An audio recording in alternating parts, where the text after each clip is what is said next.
Je lisais dans une revue de l'Économiste disant qu'il y avait au mois de mai, en mai simplement, il y avait 12 000 militants donc, de 81 nations qui avaient déjà rejoint le fameux État islamique et ce chiffre a augmenté encore récemment, notamment avec ceux qui viennent de l'Europe, de plus en plus, et vous entendez dans les nouvelles chaque jour.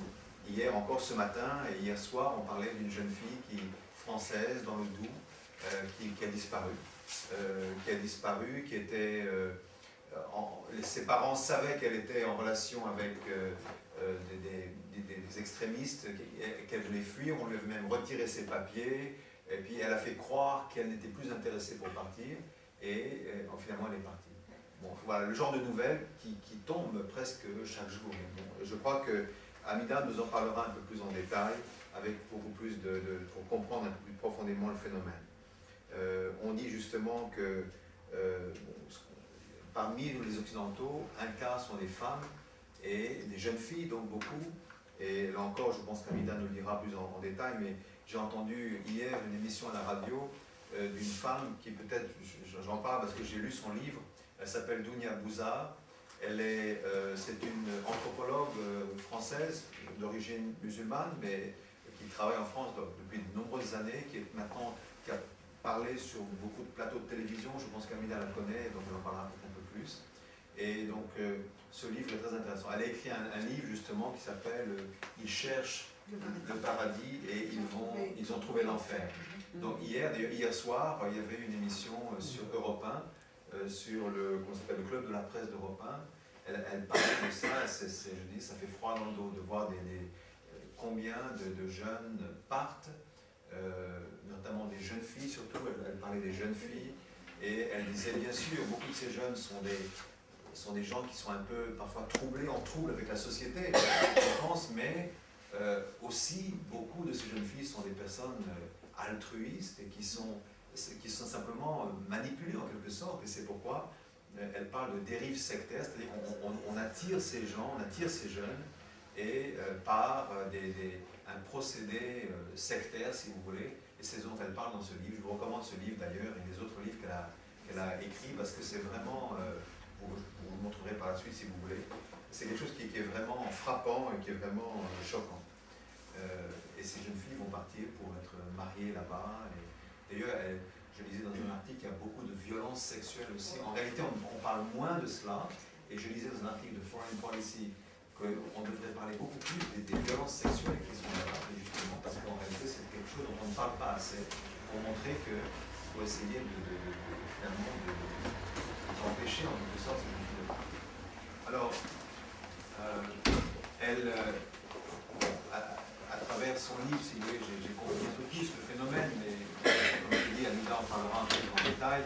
Il y a quelques points que moi j'ai notés, parce que c'est plus en lien avec ce que nous faisons, nous, dans la fédération, si vous voulez. D'abord, dans sa conclusion, je vois qu'elle note 3 points, si vous voulez.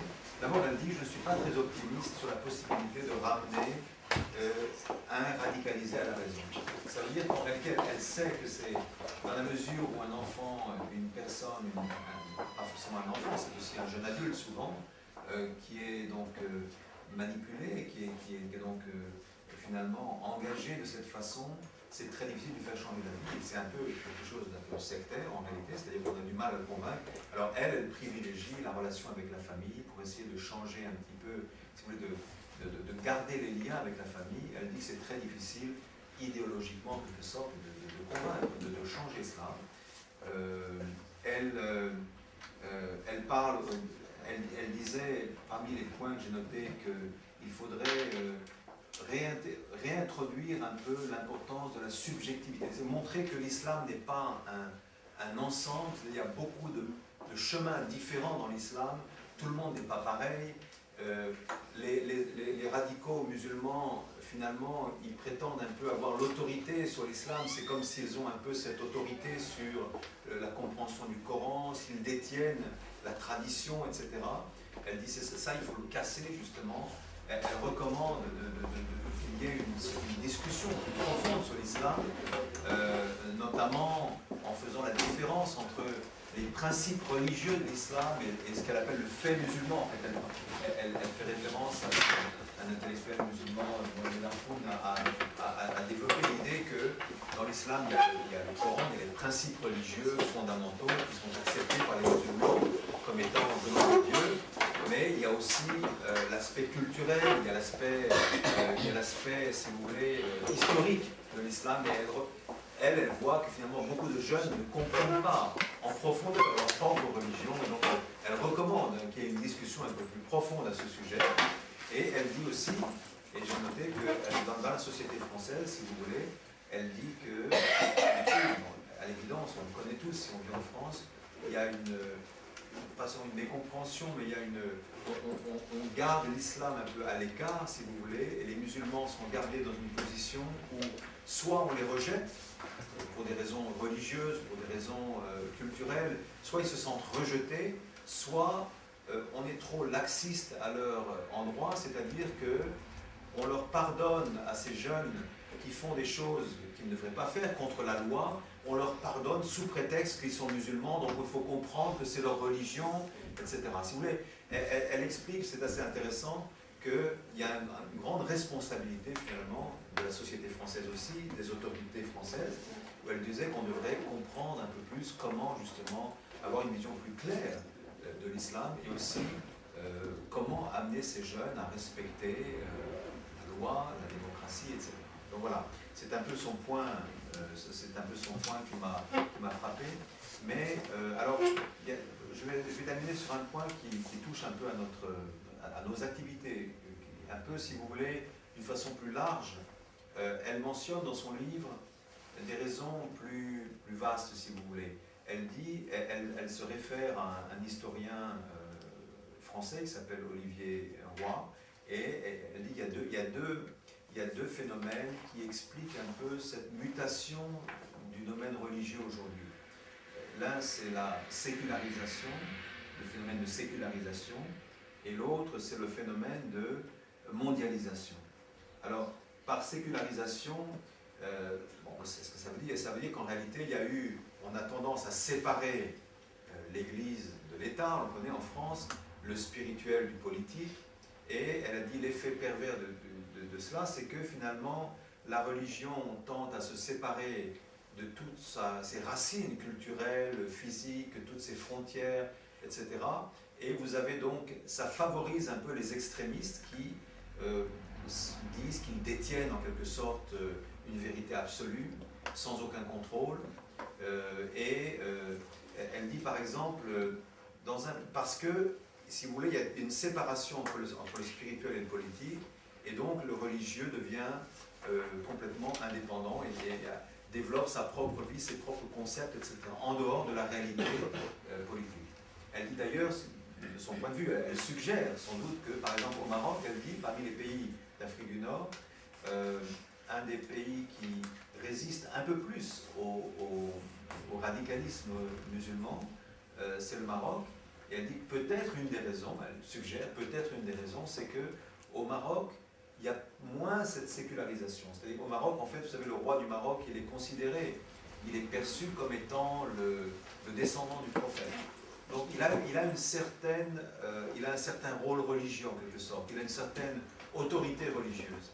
Et dans ce sens-là, les Marocains peut-être gardent un peu plus, ça aide un peu à créer plus d'unité, si vous voulez. Alors dans les pays qui sont complètement sécularisés, là, vous avez cette sorte de différence et vous avez la religion qui finalement perd tout contrôle et vous avez maintenant ces phénomènes radicaux qui se développent. Un autre aspect, c'est la mondialisation que tout le monde connaît.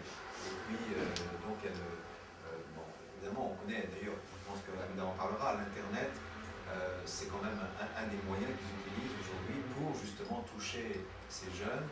Il y a des moyens qui sont hors de contrôle des familles, hors de contrôle des nations, des autorités nationales, etc.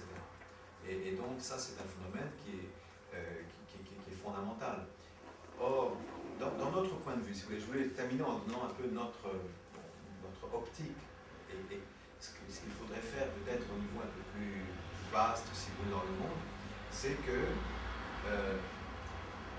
on a tendance aujourd'hui un petit peu à enlever un peu de la valeur. On a tendance à vouloir mettre la religion dans les pays séculiers comme la France, un peu dans la sphère privée, si vous voulez. Et en réalité, c'est ça qui favorise le fait que la religion, donc, comme je l'ai dit, est séparée du politique, séparée du réel, et ça favorise des gens qui sont extrémistes et qui se disent qu'ils ont l'autorité en matière religieuse et qui attirent ces jeunes. Et pourquoi ils attirent ces jeunes? Parce qu'ils donnent un certain sens. En réalité, comme elle le dit, la plupart de ces jeunes qui vont là-bas, surtout les jeunes filles, elles disent, ce sont des jeunes qui vont pour des raisons pas tellement religieuses, mais altruistes, c'est-à-dire qui veulent vraiment servir la société. On les attire en disant, vous allez faire quelque chose pour les autres, il y a des enfants qui souffrent. Là-bas, en Irak, peut-être, on a tué beaucoup de gens, il y a des enfants. Bref, on attire les jeunes avec ce désir altruiste, en quelque sorte. Mais je pense qu'il y a quelque chose au niveau, parce qu'il y a une mondialisation aujourd'hui, et les religions ont perdu un peu leurs frontières, et on les voit partout maintenant, comment arriver à, si vous voulez, donner aux gens ces valeurs qui correspondent à la mondialisation, en quelque sorte. Comment? En quelque sorte, tout le monde sent que le monde a besoin d'un certain sens, certaines valeurs. Hier, j'écoutais, sur France 2, il y avait un débat très intéressant entre deux des principaux philosophes français, Marcel Gauchet et Alain Badiou. Alain Badiou est très marxiste, lui il expliquait le problème du capitalisme, etc., de façon marxiste. Et l'autre, Gauchet, un peu plus, disons, spirituel, je peux dire, il disait justement, oui, le problème c'est que le monde se transforme. On est maintenant, auparavant c'était un monde bipolaire, on est maintenant multipolaire, même le capitalisme lui-même, il y a des pays qui émergent un peu partout, mais finalement on manque de sens. Où va le monde? Et qu'est-ce qui peut finalement, quelle est la force spirituelle entre guillemets qui peut finalement donner un sens à tout cela? Et moi je pense que ça c'est un phénomène très sérieux, et c'est une des raisons pour lesquelles nous travaillons dans la Fédération pour la paix universelle, en insistant sur le dialogue des religions, et sur le fait que d'abord les religions doivent avoir toute leur valeur doit leur être reconnue en quelque sorte. La religion, c'est pas dans la sphère du privé. La religion, il doit y avoir, on doit créer un dialogue entre le religieux et le politique, entre le religieux et le réel, si vous voulez. Sinon, les gens dans la société, même démocratique, il leur manque quelque chose, il leur manque des valeurs qui peuvent vraiment guider la société. Et c'est pourquoi nous pensons et nous favorisons toujours non seulement l'importance du religieux, mais l'importance du dialogue religieux. C'est-à-dire qu'il faudrait institutionnaliser le dialogue. En réalité, les Nations Unies, de notre point de vue, jouent un rôle très important. Elles sont finalement l'institution la plus haute dans le monde, puisqu'elles rassemblent des nations. Et aujourd'hui, bon, c'est pas toujours simple, mais il y a une certaine institution reconnue. Il y a le Conseil de sécurité aux Nations Unies.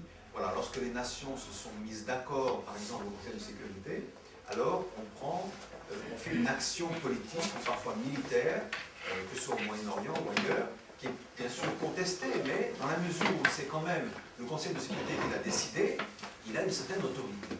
Le problème, c'est qu'au niveau religieux, il n'y a pas d'autorité parce que finalement les religions ne travaillent pas ensemble.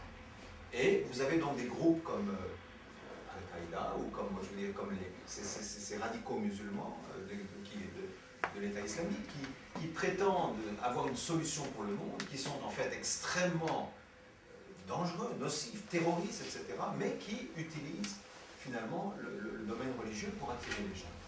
S'il y avait une institution reconnue, ce que nous promouvons, cette idée d'avoir un conseil interreligieux aux Nations Unies, par exemple, où il y aurait des sages, des hommes religieux, des éducateurs, des gens qui sont considérés comme des sages, un peu comme Gandhi, comme Martin Luther King, des gens comme ça, des gens qui ne sont pas étroits dans leur religion, mais des gens que les pays enverraient aux Nations Unies.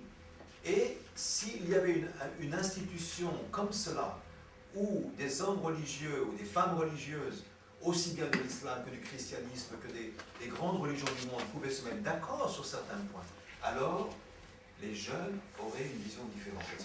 Ils ne seraient pas attirés par des extrémismes comme ils le sont aujourd'hui.